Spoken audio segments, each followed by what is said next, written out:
Glenn Thomas along with me as well. Always is the wizard himself, nephew Corey, and Champ Creed. What's going on, fellas? Hey, what's going on? Man, nothing much. You, Nothing much. WWE Fastlane just ended. Your initial reaction, your thoughts to Fastlane before we go through the matches. What's your thoughts?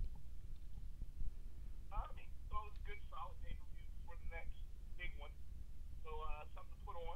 So, I thought it did well. It was a glorified Raw to me. I thought it was pretty decent for what it was. It's told a little bit of story, no really big surprises, shockers. But let's start here. Let's start at the end. Let's start back what we just saw.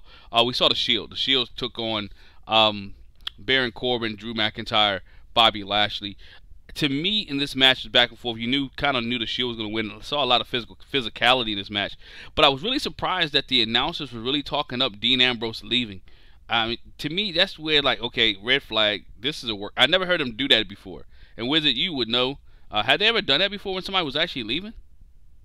Nah, not that I heard. Not to give him free press like that. But then again, it could be a gesture of good faith. Like, okay, listen, we're not going to dog you out on your way out. Hope that you come back. So, I mean, he's not really leaving under bad terms. So, I mean, why dog him out to where, it's a potential he may come back in 6 months. You never know. Maybe he just wants to take a nap. You know what I'm saying? Like, you never know. He may just come back. You know what I mean? Yeah, I agree. He may just come back. It's just something I thought about, man. They really talked it up. It was noticeable in this match. They were talking about the last time they're gonna be together. We don't know what's gonna happen. Seth Rollins going on to face Brock Lesnar. Don't know what's going on with Roman Reigns' health, and Dean Ambrose may not be with us. I mean, you had Renee Young, you had Corey Graves. Everybody was Michael Cole. Everybody was talking about. I'm like, man, I've never heard them really talk about somebody who's leaving, and they talked this up thing. Yeah. Maybe you do want to take a break. You never know. You never know. He may do want to take a break, but nonetheless, we know that this match was pretty much predetermined who's going to win here.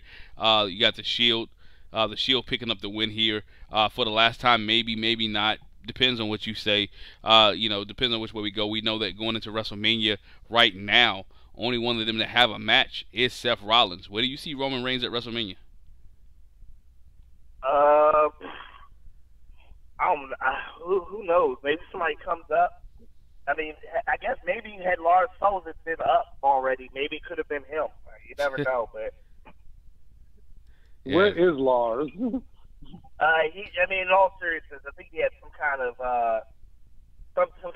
mental health issue or something like that. That's what the words were going around. They said he's doing better, but I mean, that could, with anybody that could flare up at any time. So as long as he gets better, if that's the case, as long as he gets better. So. Got you. Yeah, let's move on to the other main match of the night. That was Becky Lynch taking on Charlotte Flair. If Becky wins, Becky will be put into the WrestleMania match with Charlotte Flair and Ronda Rousey. I like how they sold us up. Becky Lynch still selling the injury, how she's still selling the fact that she's hurt. I even like how Ronda got involved. And Champ, you're a guy that noticed clothes and all that stuff. Did you like Ronda wearing all the black? No WWE stuff. I'm gonna be honest with you. My feed went out, and then when I turned back, I just saw like the image of the triple threat. So I only read on Twitter that people weren't too happy about her new outfit. So yeah, I got nothing for you on that one. All right, Wiz, what you got? I mean, that was a focal point or something. I mean, I guess. It was a vocal point because I'm gonna tell you why it was a vocal point, because her anti-WWE statements from the last couple of days. Her, I'm gonna do what I want to do. Screw the WWE. I mean, I guess, but I mean, it looked like she wasn't booked on the show, so she ran out in just her regular clothes. That's what it looked like to me. So, I mean, you take it for what it's worth, but that's what it looked like to me. It didn't look like it looked like just anybody. It looked just like how Natalya ran out earlier in the night in all black because she just happened to have all black on. I didn't read anything into that. So, unless I'm supposed to be, I'm just telling you what social media is saying. You're being a broadcast journalist like Bobby Heenan. I got you. Yeah, I'm just reporting what everybody else is talking about. You know what I'm saying? I'm just reporting. Understandable. But I'm responding to him. I don't see nothing. I think y'all just reaching for something to talk about. But nonetheless, go ahead. Yeah, I didn't see it, so. Yeah. Hey, but I like the fact that we knew how they worked her into it. Now they worked Becky Lynch into this match.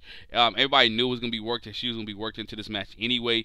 I do like how it played out over the last couple of months. People was talking about they didn't like the storyline or didn't like, oh man, we don't want Ronda we don't want Charlotte in the match. We don't want a triple threat match. Let's be honest. This is the main event right now. Where the WrestleMania card is set, this match has the most heat and the most steam going into it. Well, that's why it's going to be the main event. Of course. That's why. And in the next couple of weeks, next 4 weeks, it's going to be definitely fun to see how WWE plays this up with Ronda Rousey, Becky Lynch, and Charlotte Flair. See how much we get on Raw, how much we get on SmackDown between these women, and we'll be interested to see in New York who takes home the WWE Raw Championship. It will be very, very interesting to see. Yeah. Let's go to the next. We're going backwards a little bit. Let's go to Daniel Bryan versus Kevin Owens versus Mustapha Ali. Now, champ, you didn't understand this one. Didn't understand why Mustapha Ali was thrown into this match here. You sound like you're not a big fan of Mustapha Ali, champ. Look, I don't really. I'm not a fan of the guy, but I'm not a hater of the guy. Like I think he has potential, and I heard him on the Jericho podcast, and I saw what was set up for him, and unfortunately he got injured. Then Kofi came and took the opportunity and ran with it, and I just feel like I think Vince knows what everyone wants, and he is like enjoying every minute of it, just throwing people off and pissing people off. I mean, the match itself was really, really good. It was a very impressive match. Everyone in there, they did their thing. There were a few spots in that match that someone could have seriously gotten hurt, give or take an inch or two. Was it the 450 splash on the apron? Yeah, on Kevin Owens. Yeah. Or was that on Daniel Bryan, actually? No, that was on Daniel Bryan. Like, you give or take a couple inches on that, and he hit Daniel Bryan's head, like he's out. That's the other thing. You're probably going to mention this, but the DDT on the floor, I was like, whoa. Yes. I was like, oh, yes. Yeah, I was concerned. When I saw that, I was really concerned. Like, God, dog, did he just do that? Is that even allowed on Daniel Bryan? Yeah, man. It was pretty scary. And then even when Kevin Owens flew out the second rope and what did he? I can't remember what did he do? What maneuver did he do? And he hit Rowan with it, and then almost flipped over and hit his face on a corner of the table. Oh yeah. It was bad. I know what you're talking about. It was kind of bad. I mean, it's. I guess they really trust Mustapha in a sense. No, they trust Kevin. Yeah. But that DDT was really like, I really was like, okay, wait. Yeah, this was not good, man. Not good at all. But they didn't get hurt, and they're professionals, so that's when it came in, and so I guess where we are, it sets up Kofi and Daniel Bryan. That's what I'm thinking is going to happen. Yeah, that's what I'm thinking too. Yeah, I'm really thinking that too. I think we get Daniel Bryan and Kofi, but I think we get a Mustafa Ali and Kofi Kingston match before we get Daniel Bryan and Kofi somewhere on the SmackDown to face the #1 contender. Oh, next couple of weeks you're gonna get him. You're gonna get Kofi and Mustafa. You'll get Kofi and Kevin Owens. You'll get all of that. Kofi's gonna have to run the gauntlet pretty much to get into this match. Yeah, I think so too. I mean, we saw tonight Kofi Kingston had to went against the bar. Had to go against the bar tonight. As Vince McMahon said, Kofi Kingston we put into a triple threat match tonight, and everybody thought it was the title match. But yet Kofi Kingston had to face the bar. I like the way they did this. I mean, the crowd in Cleveland were letting you know how they feel about Kofi Kingston. I mean, the WWE universe is behind Kofi Kingston right now. I don't care. Kofi Kingston is almost over than. Well, he's over. I ain't gonna say anybody's name, but Kofi Kingston's over. Yeah, absolutely. I mean, he's big time. He is. You know what? Can I say this? And Wizard, you can tell me if I'm wrong. Is Kofi Kingston on the level of babyface that Daniel Bryan was a couple years ago?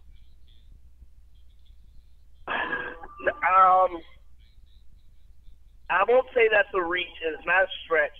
He's receiving tremendous support, but that Daniel Bryan from 2014, that's like Hogan-like. Like that, we won't see.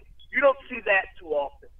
Like Daniel, everybody wanted Daniel to win. Like, I mean, everybody wants Kofi to win, but it's something. It's not really the same. It's not like Daniel only had the same. Like, you know, Kofi still got New Day.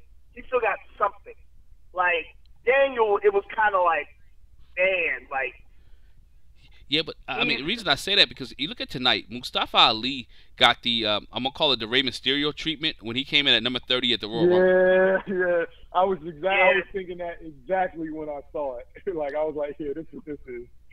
Yeah, but I mean, it's like I said, something about Daniel Bryan then.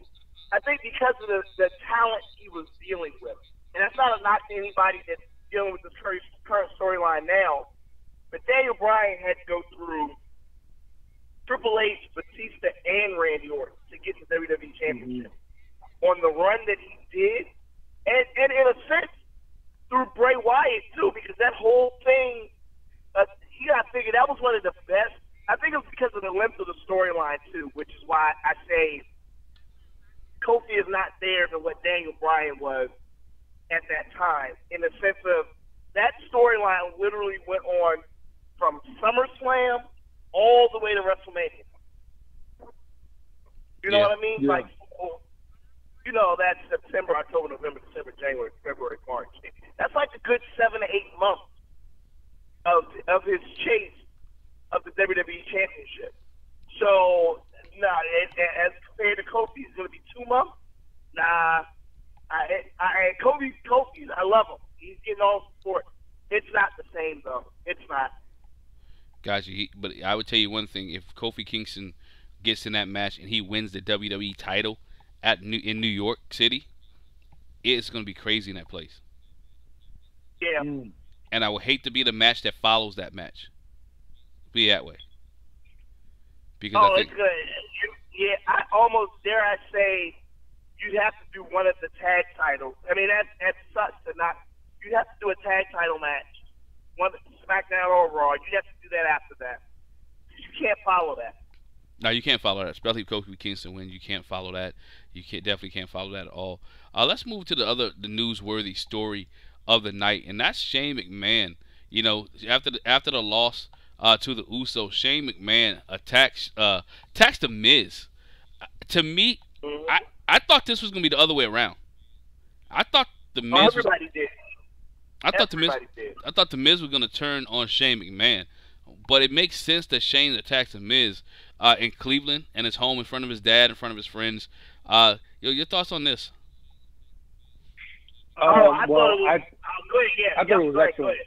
Yeah, I thought it was excellent. It was a swerve, but a sensible swerve. It wasn't doing too much, and it didn't do too little. You know, it sets up an interesting path moving forward to Mania with Miz and Shane, and maybe you can throw someone else in that equation depending upon, you know, how much time they have in between. But yeah, man, I really like that. I like that a lot. Miz gets a babyface run. Wiz, are you a fan of the babyface Miz? I mean, yeah. I mean, I'm a Miz fan anyway, but it's something different. I think the first time it kind of came around back in 2012, it was kind of forced. It was kind of like, he hadn't really done everything as a heel. At this point in his career, you know, 10, 11 years in, it's kind of like, all right, he's kind of done everything. You know, I guess we can go ahead and have him run not long as a babyface, but long enough to where, you know, it's somewhat of a little program. He's over right now, and you got to figure we've had so many other people be a heel at this point. You know, with your Daniel Bryan and you know now Kevin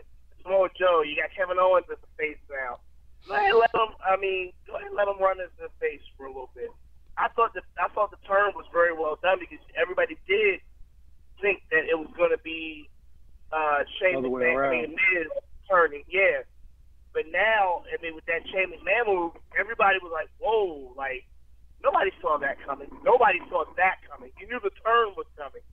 But for them to swerve it like that, I thought that was great. Yeah, I thought that was excellent too. I thought that was a good move by WWE, especially in Cleveland. But also you look at what Miz has coming out. They have Miz and Mrs. 2, which is coming out now, which is one of the popular shows on USA. That's the other thing. You're right. Believe it or not. That's why he's face. Yeah. You know, so people love that show. They love his family. You know, he got the new baby. So it's like right now he's done all the babyface moves and going into WrestleMania. And not to mention, let's be honest, Miz has deserved a win at WrestleMania right now. He needs to get a win at WrestleMania. Yeah.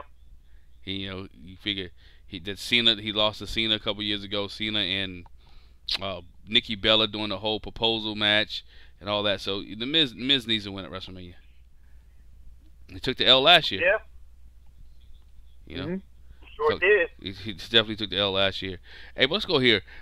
Mandy Rhodes taking on Asuka for the SmackDown Championship. Thought it was a pretty decent match, better than I expected. With Mandy Rose and Asuka. Mandy Rose has, in my opinion, has improved tremendously from what she used to be or what she was at. But Asuka was just a little too much for her. And then now you got a little dissension between Mandy Rose and Sonya Deville now because of this whole ring apron situation where she slipped on a ring apron and causing Mandy Rose to lose to Asuka. Your thoughts on this one? You think they're gonna split them up or is this just a tease? It may be a tease.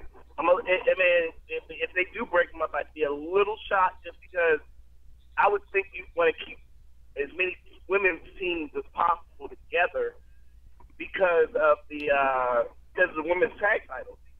I think you want to have as much allegiance as you can, but then again, I guess it's expendable considering the women can go between all three brands. So, yes, it is expendable. So, I thought it was a good match. I did. I thought, just like you said, I thought it was a lot better than what people expected it to be. Mandy stepped up. She stepped up big time. I've never been a fan of her in-ring acumen, but tonight she showed improvements by leaps and bounds, and hopefully she can remain consistent because I think outside of the ring, the look that she has, the way they're pushing her, presenting her, it's kind of like, remember how they tried to push Eva Marie, but she just couldn't hack it in the ring? Right. Yep. Good point there. Same thing, but Mandy's actually better. Yeah, I think so. I got a question on Facebook from Dennis Gonzalez. He says, do you think we can see a Daniel Bryan heel and Miz face match a little bit down the road? Daniel Bryan and who? The Miz. Daniel Bryan's now the heel. You know what? That's a good question. And the reason why, because it's going to be a fresh storyline with Miz now being a face. Yeah, I absolutely think we could get that. If they really run with Daniel Bryan being a heel, as far as, even without the championship, they could run this back. Considering, hey, you could go, Miz wastes all this, time and energy on a television show. He'll tie it into the planet somehow. And yeah, but absolutely, that's a good question. Yeah. I think so too. I think it add a good twist to the whole story dynamic between the Miz and Daniel Bryan. You probably get it, going into Backlash or not even. That'd be a SummerSlam match, in my opinion. If you run it that long, it'll be a good SummerSlam story going into it with Daniel Bryan being the heel, Miz being the face. So, Dennis, good question. I think we could see Miz taking on Daniel Bryan with Miz being the face and Daniel Bryan being the heel. If Daniel Bryan doesn't add anybody else to his group, that's a whole different story for another day. Then we had this match that was added to the card, the Fatal 4-Way match for the U.S. title, which I wasn't mad at the match. I thought the match was pretty good. WWE added several matches late this week to the Fastlane card. They added, Andrade and Rey Mysterio have been on the pre-show. They added them to this match, and now we have the U.S. title. Samoa Joe, Andrade, R-Truth, and Rey Mysterio here. good match. Glad Samoa Joe retained. I wasn't in any doubt that Samoa Joe would retain. But Samoa Joe going into WrestleMania as a U.S. champion. Now the question is this the match where they could continue to put multiple people in a match just to say that Joe had a WrestleMania moment? Or was this the match that Joe gets a serious one-on-one competitor? Wiz? I mean, who's left? I mean, I'm honestly asking that. Who's left? I guess this they might have to bring somebody up. Yeah. Something. This would be the match, but other than that, if they don't do that, yeah, this will end up being a multi-person match at WrestleMania. It would. Yeah, I don't see anybody else being left to take on Samoa Joe for the U.S. title. You probably throw your Nakamura's, your Rusev, just throw anybody in this match. This might even be a ladder match, if they throw it in there. Because at this point now, 4 weeks away, you're gonna have to start getting a lot of people in the cards. Are they still doing the women's battle royal? Don't know. The men's battle royal. You got a lot of questions here that WWE has not answered going into WrestleMania. less than 30 days away for WrestleMania. Well, we gotta give them a chance. I mean, the other pay-per-view just ended tonight. Now we're gonna start. I mean, but what I'm saying is they're not even rumors. You know how you usually hear rumors by this time. I mean, I get it, but I mean, maybe that's just, is that rumor worthy? I mean, is the Battle Royal? I mean, no offense, but are we really that worried about the Battle Royal? I mean, shouldn't be. I'm not worried. I'm just concerned. I always like to see people get on the card. That WrestleMania payday check or that bonus check for being on the card. No, look, I'm more interested in seeing who's going to get cut after WrestleMania. Yeah.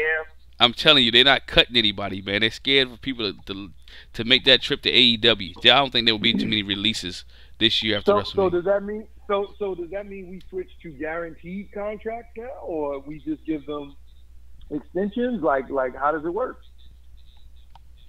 I think some people are going to re-up. I think you have some people who may not sign contracts, but I don't think WWE is going to just go ahead and release anybody. You know, if your contract is up, you probably negotiate. But I don't think they're just going to voluntarily release anybody. Mm-hmm. They're not letting you walk. They're not. Yeah, I agree with that. That they aren't doing. They aren't letting you walk. They're not. So you know what they'll probably do? They got this. This is a UFC tactic. What they do with contracts, whereas they'll sign you to, say, a five fight contract, right? So when you get to your fourth fight, that's when you have to renegotiate. And if you don't negotiate within the parameters of what they want to give you, then they hold you off for your last fight. And you can be sitting on the shelf for a while. I mean, I don't know if the WWE can do it on a per appearance basis, but then again, maybe they can. They can write a certain number of appearances you have or a certain number of pay-per-views, and then when it's time to negotiate, they just hold you out. Yeah, but the only person probably under that kind of deal is Brock Lesnar or Rousey, realistically. Okay. Ain't nobody else under that deal. Everybody else, you working until contract's up. Yeah, you doing some live show. So if your contract is up, then how can they keep you? They can't. You release you.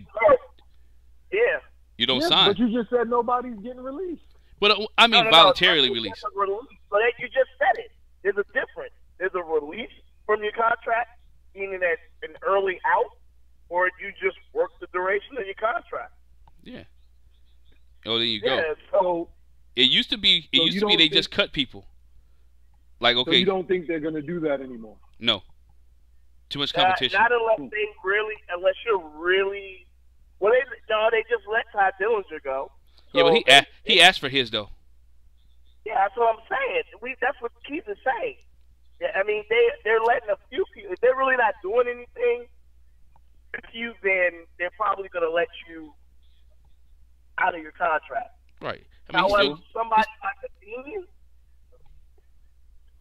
Dean Ambrose or Shinsuke even, they're not letting you out of your contract. They're not. No, they're not. Yeah. Working that joint to the end. You are. Speaking of like Dale and Tommy asked for his release. They're letting them go. They had nothing for him. Plus, they knew he was going back to Japan, though. He was going back to Japan, and he wasn't a threat. Yeah, but he asked for his release, though. Yeah. I mean, at this point, it was like they're not doing nothing with him. You know, unfortunately, the injury bug bit him so hard. And then for all that, he gets hurt. They bring in Shinsuke. It was a wrap. I said that like 3 years ago. I said when Shinsuke came in, like, oh, this is a wrap for a Dale. They can't do nothing with him. You can't do nothing. But Met that quota. Shinsuke literally, not that he did anything wrong, but Shinsuke literally took his spot. Like, that was it. That was it. It was it. Hey, well, let's move on to this one. I want to talk about this real quick. This was the Sasha Banks, Bailey taking on Tamina and Nia Jax real quick. I want to talk about this, and more so we know Sasha Bailey won the match. The end, with Beth Phoenix getting involved in the match, or them, not in the match, but at the end of the match, taking some physicality, taking some bumps in this match. Do we see Beth and Natalya back together?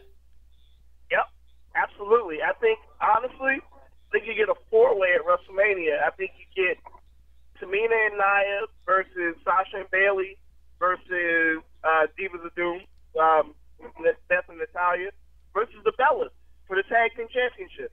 I really think that's where that's going. That'd be a hot match, though. You said what? That would be a good match. I think the Bellas come in just as... You got, I mean, hey, call me a mark for the Bellas, which I am, but I feel like the Bellas have to be on WrestleMania. I do. Mm-hmm. I feel like in New York, you gotta have them on there, man. Yeah, big market. They have a TV show. They have merch. They have products. They have branding. They have everything. You got to throw some star power in there, especially if you're charging that amount for those damn tickets. So if you thought you putting star power in there, so you ain't gonna throw Trish and Lita? I'm just throwing out name. Oh no, they went there. They went there too many times already, I think. Yeah, that's what Nail on the head. That's exactly what I was gonna say. They've done that already so much that it's kind of like, okay. I mean, we just saw Trish and Lita. Like, we just, and, you know, not knocking them. And Lita, hold on, and Lita almost took herself out with one of those moves. Yeah. It was almost like, do we want to see them? I mean, we wouldn't mind it. Nobody would complain, but it's like, at this point, because we've gotten them a few times already, we're not missing out if we don't get them. Yeah, I like your match though, Corey. I do like your match with Beth Phoenix and Natalya. And my man Dennis, who's listening to us on Facebook, says that he thinks Natalya and Beth Phoenix could actually win the titles. Hey, we actually have a listener. Wait, we got a listener? Well, yeah, people on Facebook, man. We streaming on Facebook and Facebook Live and YouTube at the same time. I got a question for you, listeners. Do you think that EC3 will be placed on the WrestleMania card? Yes, in the Battle Royal. The gimmick Battle Royal? And it won't be a gimmick, but it will be a Battle Royal. I think Lacey Evans. It will be if he's. Listen, it will be if he's in it. I think Lacey Evans gets a match at WrestleMania. I think she gets a match with Asuka. Yeah, she might get Asuka. They're investing so much into her, and rightfully so. Like, honestly, even I know Champ mentioned it with Mandy Rhodes. She's got that marketability. I think they're looking at Lacey Evans being that new marketable person for real. Yeah, I think Lacey's she's a mother from the military with children. You know, she's a wife. She's a mother. She was in the military. You know, all these selling points on her. You know, and has a real, no knock to anybody else's relationship. She has like a healthy marriage. You know what I'm saying? So it's like she's as wholesome as you can get as far as marketing somebody, and she has the look. Like she's no slouch. She's very pretty. She's strong. She can compete. She's going to be the next kind of Trish Stratus or John Cena-ish of the women's division. Like, hold on, champ. Dennis, hold on, champ. Dennis answered your question. He answered your question. Oh, what did he say? He said, "I don't even know why they brought that dude up at this point." Yeah. Nah, if they weren't gonna do nothing with him, nah, you're right. If they weren't gonna do nothing with him, I don't know why they brought him up either. I don't either. I don't know. Hey, yo, he's talking about releases. He might be on that release. They might really get rid of him. No, Hey, no. I don't Wiz, think they'll do that. No, dude, nah, look, they're not doing that. why not? You think he'll go to AEW and flourish? Yes. No, I crack do. on him, but I will say I think he does have talent. I'm not gonna say he doesn't have talent. I just have an issue with the presentation, but I don't think it's that bad to the point where you gotta cut him. Like I don't think that. Yeah, nah, that's a far reach right there. Nah, they not cutting him. They went through all the effort. They went through the effort to re-sign him. Like that, that took a couple of years to get him back to WWE. It did. But he doesn't have nothing for him. My thing is, look, if we talked about this on the show last week or week before last. It's okay to leave people in NXT. You don't have to call everybody up. Yeah, it's I okay. Agree. That's what they should have done. It's okay to leave people down there, and he's one of those guys that could have been left down there. Ty Dillinger is another guy who could have been left down there. For God's sake, you got Adam Cole still down there, and we know he could be on the main roster any day of the week. Right, but I mean, something I don't know why they brought him up. I don't. Speaking of NXT, wait. Let me get back to the Lacey Evans point. Okay. Wiz, you said Lacey Evans could be the who of the women's roster? I said, John Cena or Trish Stratus, somebody big. That next kind of flag bearer of the women's division. I think you missed the comparison. I think Lacey Evans, based on everything you said, is going to be the Bob Backlund of the women's division. Oh yeah, okay, I can see that. Yeah. I can see that, and that's not a bad thing. That's not a bad thing. Not at all. I think she could be that. I think she could be the. So you, Champ, you talking about the proper, doing everything the right way type person? Yeah. Yeah, like that was the template that Vince McMahon Sr. used to like. Thus Superstar Billy Graham dropping the belt to Backlund, and I can see them doing the same thing with Asuka, where Lacey comes in and wins it at Mania. Actually, I think that's what's gonna happen.